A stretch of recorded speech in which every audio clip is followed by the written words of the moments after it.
नमस्कार दोस्तों, मेरा नाम रोहित दुबे है और मैं एसएससी एक्सपर्ट यूट्यूब चैनल पर आप सभी का स्वागत करता हूं।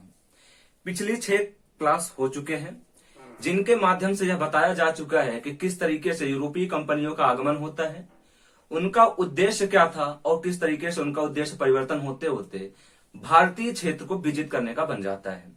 उस क्रम में हम पिछले कुछ लड़ाइयां देख चुके हैं, जिसमें से आंग्ल कर्नाटक युद्ध आप देख चुके हैं, 1757 में प्लासी का युद्ध आप देख चुके हैं, 1764 में बक्सर का युद्ध देख चुके हैं। बक्सर के युद्ध के पश्चात ये भी आपको बता चुके हैं कि किस तरीके से बंगाल में द्वैध शासन को लागू किया गया और किस तरीके से द्वैध शासन ने बंगाल की जो समृद्धता थी किस तरीके से पूरी तरीके से जड़ से समाप्त कर दिया और वहां पर एक तरह से दरिद्रता व्याप्त हो जाती है।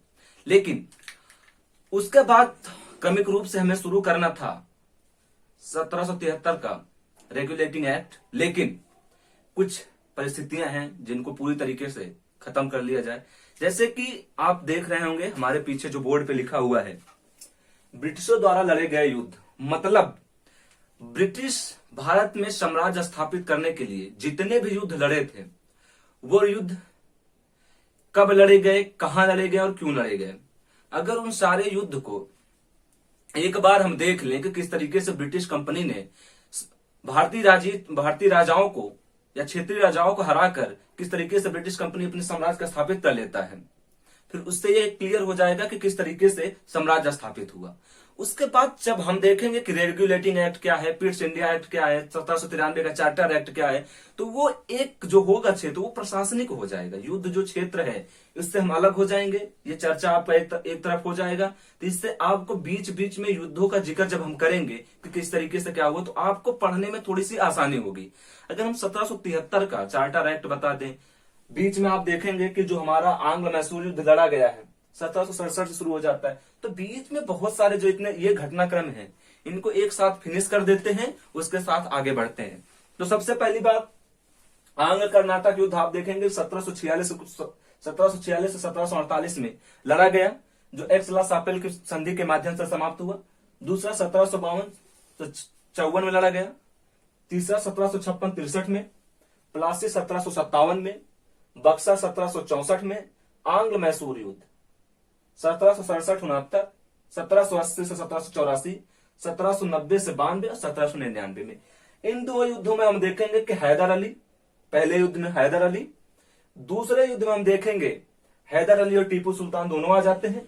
तीसरा युद्ध टीपू सुल्तान और चौथे युद्ध में टीपू सुल्तान श्रीरंगपट्टनम की रक्षा करते हुए खुद सा युद्ध हो जाता है।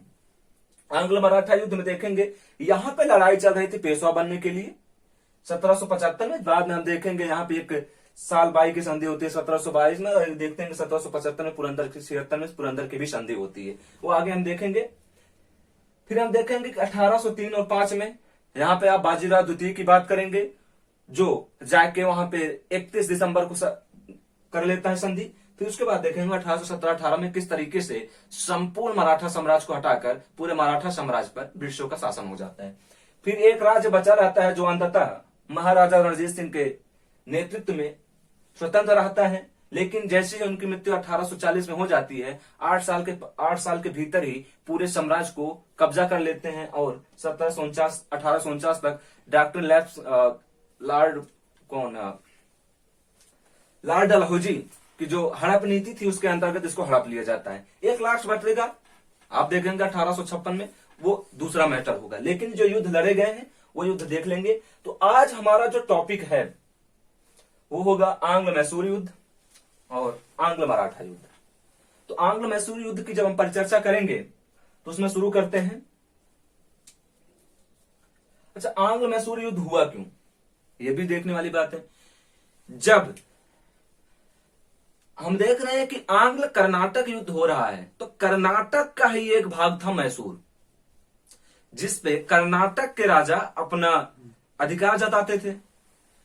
और वैसे भी मैसूर व्यापारिक एवं सामरिक दृष्टि से बहुत महत्वपूर्ण था, व्यापारिक और सामरिक दृष्टि से बहुत महत्वपूर्ण था। तो देखते हैं कि वो उसी को ललचाई हुई निगाह से देखते हैं। वहां पर वाडियार वंश का शासक चल रहा था, और वहां पे दो राजा ऐसे थे, दो मंत्री ऐसे थे जिन्होंने वाडियार वंश के जो शासक था उसको अपने अंतर्गत कर लिया था। और उसी समय हम देखते हैं कि हैदर अली का वहां पे उद्भव होता है। अब इसके आगे की घटना बता रहे हैं। आंग्ल मैसूर संघर्ष के बारे में जानने से पहले थोड़ा सा इतिहास भी जान लेते हैं कि मैसूर का इतिहास क्या था। तो आप जब देखते हैं कि तुगलक काल में, थोड़ा सा पीछे चलेंगे, तुगलक काल में देखते हैं कि बहमनी और विजयनगर दो साम्राज्य थे। तो जब बहमनी टूटता है तो 5 साम्राज्य बनते हैं। जब विजयनगर टूटता है, एक तालीकोटा का युद्ध होता है जिसमें बरार शामिल नहीं होता है, बाकी अहमदनगर, बीजापुर, गोलकुंडा और बीदर ये चारों शामिल होते हैं। तालीकोटा का युद्ध होता है 1565 में। तालीकोटा का युद्ध में विजयनगर साम्राज्य हार जाता है और वह विभिन्न भागों खंडों में टूट जाता है। तो हम देखते हैं कि 1612 में वेंकट द्वितीय, 1612 में वेंकट द्वितीय जो यहाँ पे टूटा हुआ विजयनगर साम्राज्य था, 1612 में वेंकट द्वितीय जो है वाडियार वंश की स्थापना करते हैं। कहा? मैसूर में। मैसूर में जब वाडियार वंश की स्थापना करते हैं तो 1732 से वेंकट वाडियार वंश चलता है। इनका 1612 से लेकर 1666 तक वाडियार वंश चलता है। 1732 से 66 तक चिक्का कृष्णराज शासक रहते हैं। जब चिक्का कृष्णराज शासक रहते हैं तो उसमें उनके दो भाई रहते हैं, एक नंदराज, एक देवराज दलवाई। ये दोनों ऐसे शासक थे, एक तो प्रधानमंत्री थे और दूसरे ने पूरी सर्वाधिकार, पूरी जो शक्तियां थी, जो वाडियार वंश की जो पूरी शक्तियां थी शासन की, वो दो भाइयों में नंदराज और देवराव के हाथी में थी। उसके बाद हम देखते हैं कि 1721 में हैदर अली को पढ़ना है, तो हैदर अली के बारे में भी कुछ जान लेते हैं। तो 1721 में हैदर अली का जन्म होता है। 1721 में हैदर अली का जन्म होता है और 1750 में टीपू सुल्तान का जन्म होता है जो हैदर अली का बेटा है। उसके बाद हम देखते हैं कि 1755 में हैदर अली को डिंडीगुल का फौजीदार बनाया जाता है। फौजदार मतलब जैसे एक किला होता है, उसकी जो रखवाली करने वाला होता है उसको फौजदार कहते हैं। तो 1755 में हैदर अली को डिंडीगुल का फौजदार बनाया गया। फिर हम देखते हैं 1755 में फ्रांसीसियों की मदद लेकर 1755 में फ्रांसीसियों की मदद लेकर डिंडीगुल में वह आधुनिक शस्त्रागार की स्थापना करता है। फिर 1761 में खुद हैदर अली शासक बन जाता है।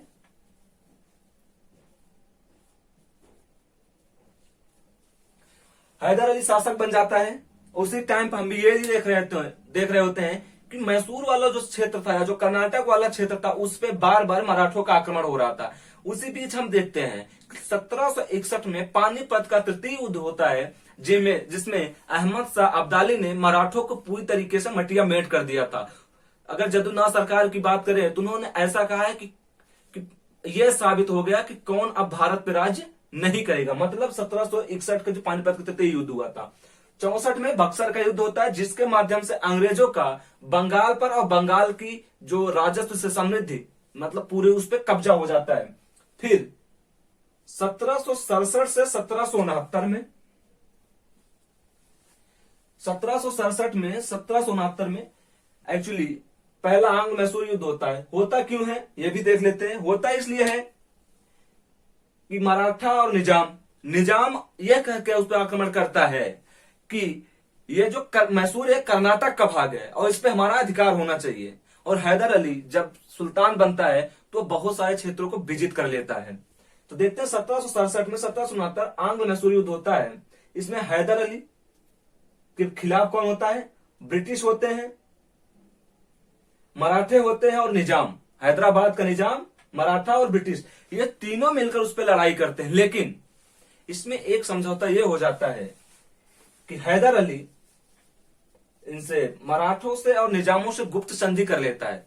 मराठों को पैसा दे देता है, निजाम को कुछ जमीन, तो इनको अपनी तरफ कर लेता है। इसलिए पहली बार ब्रिटिशों की हार हो जाती है। जब पहली बार ब्रिटिशों की हार हो जाती है तो कहा जाता है कि जो 1770 का दशक था वो ब्रिटिशों के लिए बहुत अच्छा का काल नहीं था, क्योंकि उस समय वो सारे युद्ध लड़ रहे हैं। चाहे वो मराठों से लड़ेंगे वहां भी हार जाएंगे, हैदर अली से लड़ेंगे वहां भी हार जाएंगे, तो इसलिए उनके लिए बहुत अच्छा काल नहीं माना जाता है। तो 1769 में हारने के पश्चात मद्रास की संधि की जाती है, जिसमें संधि में यह कहा जाता है कि जो युद्ध क्षतिपूर्ति है वो हैदर अली को मिलता है। और दूसरी बात, ये कहा जाता है कि अगर कोई बाहरी राजा जैसे मराठा, निजाम, अवध अगर मैसूर पर आक्रमण करते हैं तो ब्रिटिश उनकी बाहरी शक्तियों से लड़ने में सहायता करेंगे। मतलब अगर कोई युद्ध कर रहा है तो ब्रिटिश हैदर अली की तरफ से लड़ेंगे। लेकिन कुछ दिन पश्चात ये घटना घट जाती है कि देखते हैं कि 1771 में मराठा आक्रमण कर देते हैं। मराठा इस पर आक्रमण कर देते हैं। वो ब्रिटिशों में सहायता मांगता है, ब्रिटिश सहायता तो नहीं करते बल्कि उसका एक बंदरगाह का क्षेत्र था माहे, उस पर जाके आक्रमण अधिकार कर लेते हैं, उस पर ब्रिटिश जाके अधिकार कर लेते हैं। इस अब ये हो जाता है तो अब ये अगर आप आक्रमण कर लिए तो जाहिर सी बात है कि आपने संधि का उल्लंघन किया है, तो संधि के उल्लंघन के पश्चात युद्ध होना स्वाभाविक रूप से हो जाता है। तो यहाँ पे आप देखेंगे दूसरा युद्ध होता है, लेकिन बीच में एक कॉन्फ्लिक्ट और है कि 1775-76 में प्रथम आंग्ल मराठा युद्ध भी हो जाता है। अतः प्रथम आंग्ल मराठा युद्ध क्यों हो जाता है, इसका जो है अगर हम 1761 में देखें तो क्या होता है। अगर हम 1761 में देखते हैं कि यह पाते हैं कि जब बालाजी बाजीराव की मृत्यु हो जाती है तो हम क्या पाते हैं, जब वहां पाते हैं कोई बचा नहीं, तो वहां पे मराठा प्रशासन जो पेशवा का पद होता था उस पद को पाने के लिए यहाँ पर निरंतर लड़ाई चल रही थी। उसी बीच हम देखते हैं कि माधव राय आते हैं, माधव नारायण राय आते हैं। तो रघुजी भोसले एक थे जो माधव नारायण राय के पिता थे, चाचा थे। तो वो जाके 1775 में प्रथम आंग्ल मराठा तो सूरत की संधि कर लेते हैं। तो सूरत की संधि के माध्यम से ये देखा जाता है कि जो बंबई सरकार थी, ब्रिटिशों की जो बंबई सरकार थी, वह यह बात करती है कि हम आपको पेशवा बना देंगे, उसके बदले हमें कुछ क्षेत्र चाहिए। कोंकण का क्षेत्र जो तटीय इलाके थे वह इनसे मांग की गई थी। लेकिन 1775 में जब ये लड़ने जाते हैं तो हार जाते हैं।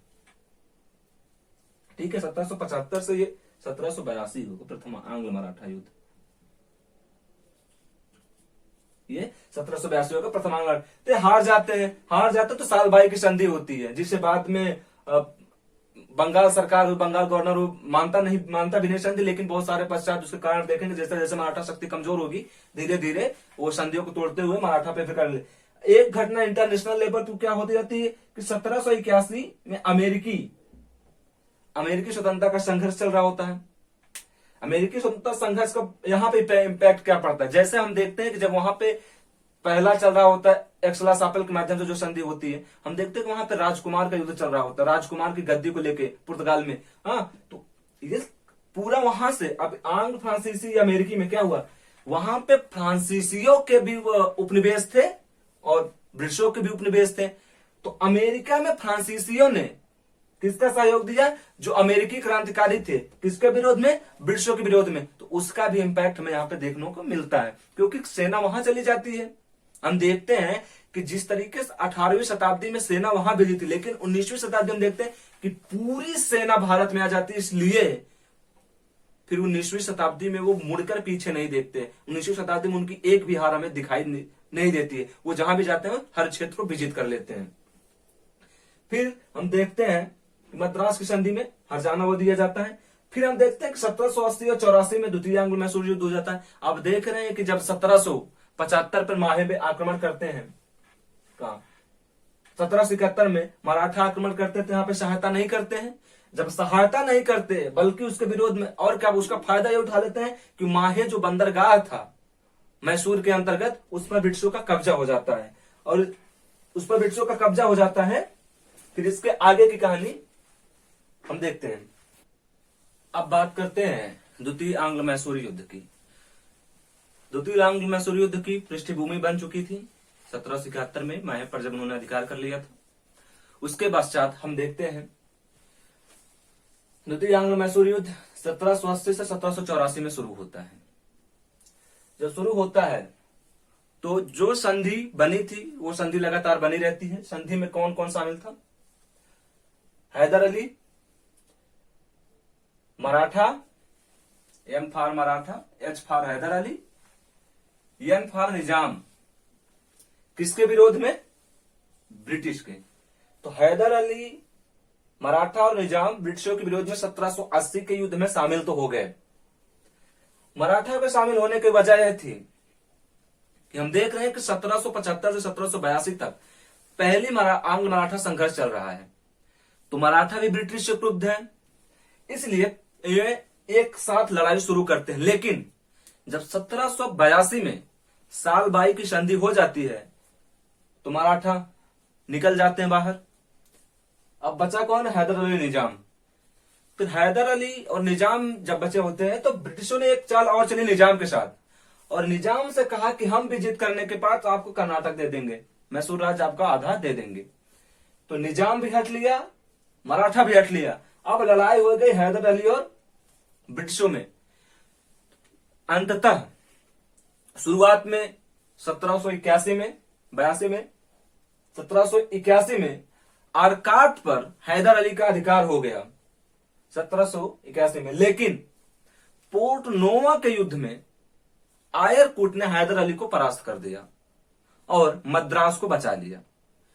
आरकाट को जीतने के बाद, आरकाट का एक कहानी आपको और पता होगा कि आरकाट पे ही आक्रमण करके रॉबर्ट क्लाइव ने फ्रांसीसियों को परास्त किया था, जो त्रिचनापल्ली पर घेरा डाले हुए थे। इस पर आरकाट पर हैदर अली का अधिकार हो गया। लेकिन मद्रास को मद्रास को बचाने के लिए पोर्ट नोवा के युद्ध में आयरकूट ने हैदर अली को हरा दिया। फिर 1782 में साल बाई की संधि हुई, जिसके माध्यम से मराठा इस युद्ध से बाहर हो जाते हैं, एग्जिस्ट हो जाते हैं। फिर हम देखते हैं इसी युद्ध में 7 दिसंबर 1782 को हैदर अली की मृत्यु हो जाती है। हैदर अली की मृत्यु के पश्चात टीपू सुल्तान शासक बनता है और वह अंग्रेजों से निरंतर युद्ध जारी रखता है। अगर टीपू सुल्तान के बारे में बात कहा जाए, वो कहता था कि गीदड़ की तरह 100 दिन जीने से अच्छा है, भेड़ की तरह 100 दिन जीने से अच्छा है कि एक दिन मैं शेर की तरह जीऊं। उसकी दूसरी उक्ति यह है कि ये जो पालकी है, पालकी मतलब जिसमें रोगियों को या महिलाओं को डोलियों में बैठा के ले दिया जाता है, वो बोलता उनके लिए है, मेरे लिए नहीं। तो उसने कभी पालकी में बैठना स्वीकार नहीं किया जो राजाओं के बैठने के लिए होती थी। तीसरी उक्ति यह है उसके बारे में, वह कहता था कि मैं अंग्रेजों को स्थल से तो भगा सकता हूं, स्थल मार्ग से तो हटा सकता हूं, लेकिन मैं समुद्र नहीं सुखा सकता, मतलब समुद्र के मार्ग को मैं सुख नहीं हटा सकता। तो वीरता पूर्वक हैदर अली लड़ता है और उसने मैथ्यूज, एक सेनापति थे मैथ्यूज की सेना को शहीद बंदी बना लिया कर 1783 में। जब 1783 में बंदी बना लिया तो अंग्रेजों को अपनी हार सुनिश्चित दिखाई दे रही थी। जब उनको अपनी हार दिखाई दे रही थी तो अपने हार को टारने के लिए उन्होंने 1784 में मंगलौर की संधि कर ली। 1784 में मंगलौर की संधि कर ली। मंगलौर की संधि के माध्यम से यह बताया गया कि जो सेना ब्रिटिशों के कब्जे में है, जो स्थल या जो क्षेत्र ब्रिटिशों के कब्जे में है, जो टीपू सुल्तान का है, मतलब है मैसूर का है, उसे उन्होंने वापस कर दिया। और जो हैदर अली और टीपू सुल्तान ने जो क्षेत्र विजित किए थे, जिन सेनाओं को बंदी बनाया था, उसको टीपू सुल्तान ने वापस कर दिया। अब बात करते हैं तृतीय आंग्ल मैसूरी युद्ध की। तो तृतीय आंग्ल संघर्ष युद्ध, मैसूर युद्ध में द्वितीय में हम देखते हैं कि टीपू सुल्तान शामिल हो जाता है। तो देख लेते हैं टीपू सुल्तान और आंग्ल मैसूर युद्ध। तो 1784 में जब मंगलौर की संधि होती है तो मैसूर, टीपू और अंग्रेजों की तरफ से लॉर्ड मैकार्टनी जाके संधि करता है। इस टाइम पे हम देखते हैं कि जो गवर्नर जनरल है वो कौन है? वारेन हेस्टिंग्स है। उसके पश्चात तृतीय मैसूर युद्ध का कारण बनता है। तो टीपू द्वारा कुछ विदेशी मदद मिलती है, मतलब वो अपने दूत भेजता है कुछ राज्यों में, जैसे कि इनमें अफगानिस्तान में अपने दूत भेजता है, फ्रांस में अपने दूत भेजता है और कुस्तुनतुनिया में अपने दूत भेजता है। दूत भेजने का कारण क्या है कि अफगानिस्तान वाला वार भी चल रहा है, ठीक है। फिर देख रहे हैं कुस्तुनतुनिया पे मिस्र जो कमाल पाशा, जिसने कुस्तुनतुनिया मतलब तुर्की को पूरी तरीके से डेवलप कर दिया, वहां उनके पास एक जहाजी बेड़ा था जिसको हम देखे थे कि बहादुर शाह जो गुजरात का शासक था, उस टाइम पे ब्रिटिशों के खिलाफ लड़ने लेकर अपने जहाज आया हुआ था। तो वो देखते हैं यहाँ पे अपने भेजता है, और जब ये अपने यहाँ भेजता है अपने दूत, और यही दूत भेजने के चक्कर में ही तृतीय आंग्ल मैसूरी युद्ध शुरू हो जाता है। कहा जाता है, वो ब्रिटिश कहते हैं कि तुम फ्रांसीसियों से संपर्क रखो, मतलब ब्रिटिश जो हुई थी इनकी संधि कि आप किसी को अपने कोई विदेशी या यूरोपीय होगा उसके अपनी सेना में नहीं रखोगे, उसे अपने पद पे नहीं, कोई पद नहीं दोगे। तो जब ये विदेश में दूत भेजते हैं तो कहा जाता है कि आपने यूरोपियों को अपने सेवा में रखा है। इसी विवाद पर तृतीय आंग्ल संघर्ष युद्ध शुरू हो जाता है, जिसके बाद त्रेगानून, आयकोटा, ये दो ऐसे दुर्ग थे जिस पर मैसूर भी अपना, मैसूर कहता था ये हमारे अंडर में है और त्रावणकोर कहता था ये हमारे अंडर पे। इसी विवाद को लेकर 1789 में, कब 1789 में यहां पर वो हो गया, 1789 पे आक्रमण कर दिया।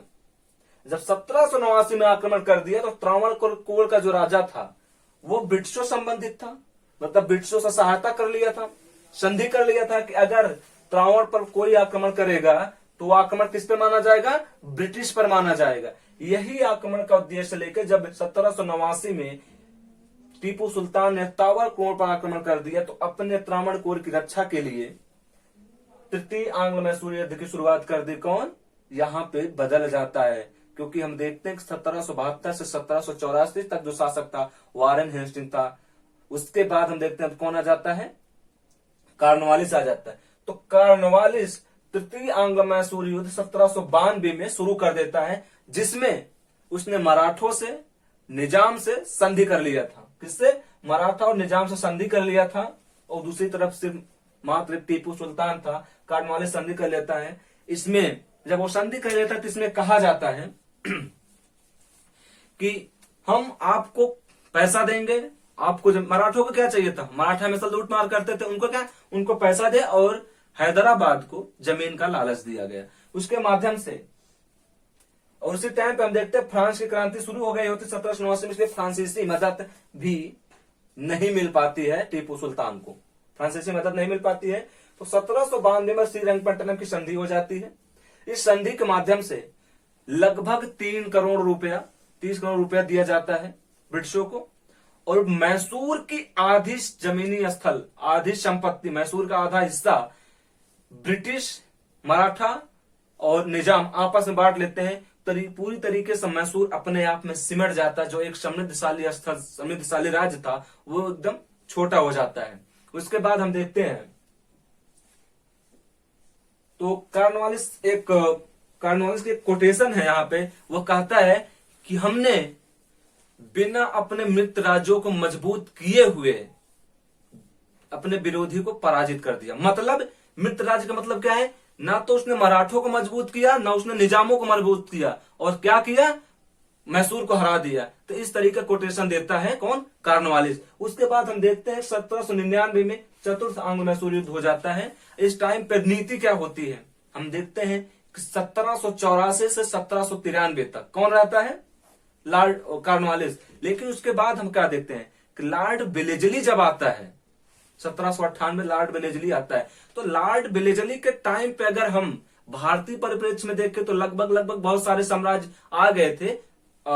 मैसूर बचा हुआ था, मराठों से संधि ही हो गई थी, छोटे छोटे राज्य इनके कब्जे में थे। लेकिन अगर इंटरनेशनल लेवल पर देखें कि 1798 तो हम देखते हैं वहां पे नेपोलियन का उदय हो चुका होता है। और नेपोलियन के भय के कारण नेपोलियन महाद्वीपीय व्यवस्था ला दिया होता है। अगर हम भारतीय परिप्रेक्ष्य में किसी घटना को पढ़ रहे हैं तो इसका मतलब है कि अगर हम यूरोपीय शक्ति पढ़े तो फ्रांस और ब्रिटिश दो ही तो वहां पे कॉन्फ्लिक्ट चल रहे हैं।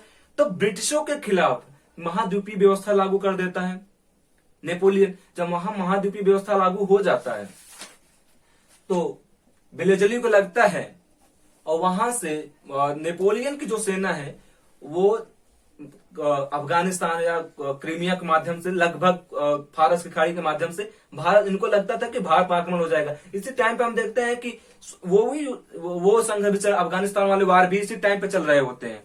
तो रीजन क्या था, तो हम देखते हैं कि वेलेजली आता है और वह बार बार दबाव बनाता है मैसूर से कि हमसे एक सहायक संधि कर लो।